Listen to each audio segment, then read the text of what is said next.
E mientras que nós estamos a caminhando com em mal estado, nós não podemos olvidar a área de high-rise hotel com seguro não tão bonita vista para os visitantes. Essa que sem dúvida algum já acaba tendo atenção do departamento de DOE. Será que é pira caminho que temos atenção no último ano, tem sentido da que tem diferente trabalho em um lugar não. Nós conhecemos linha Park, que corre foi de nosso aeroporto, tem o Vuurtoren, Lighthouse, tem Corache e tem diferente, tem duas facetas trabalhar de linha Park e é parte de Erskine Boulevard aqui, também forma parte de linha Park. Que durante o desenho da linha Park, nós vai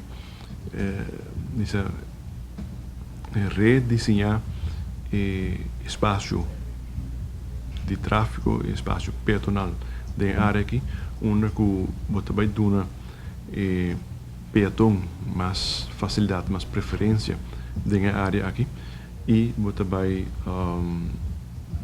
limitar o espaço para tráfego, onde você manejar speed, a velocidade que o tráfego move na área aqui.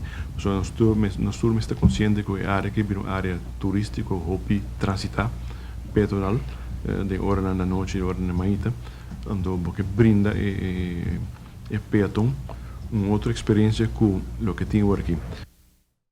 E mirando o estado que caminhando dentro no momento aqui, aunque com o visto que de viajar mais direito, mas evaluar diferentes pontos, prometo que toma o seguinte passo, não?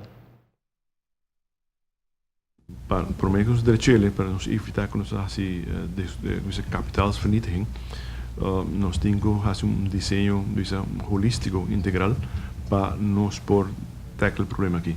Nós não queremos direito carretera agora aqui, sabendo que a linha Parque tem o Bini.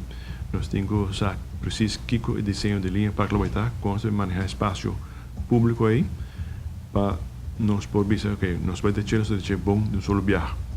Que placa não limitar que nós temos, saca máximo rendimento de ele. De outra banda, nós temos estar consciente também que a carretera aqui, parte de Erskine Boulevard, está hincada em wetland, essa linha.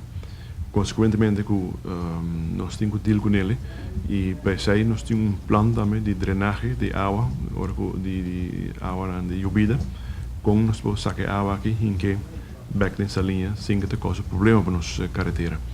E se o bom caminha de hobby mal estado mês delante de começo de Radisson by Site, onde você vai caminhar até colgar bani para bom, onde que a água te queira mais sobe para aí não e isso aí está assim dano nas carreteras.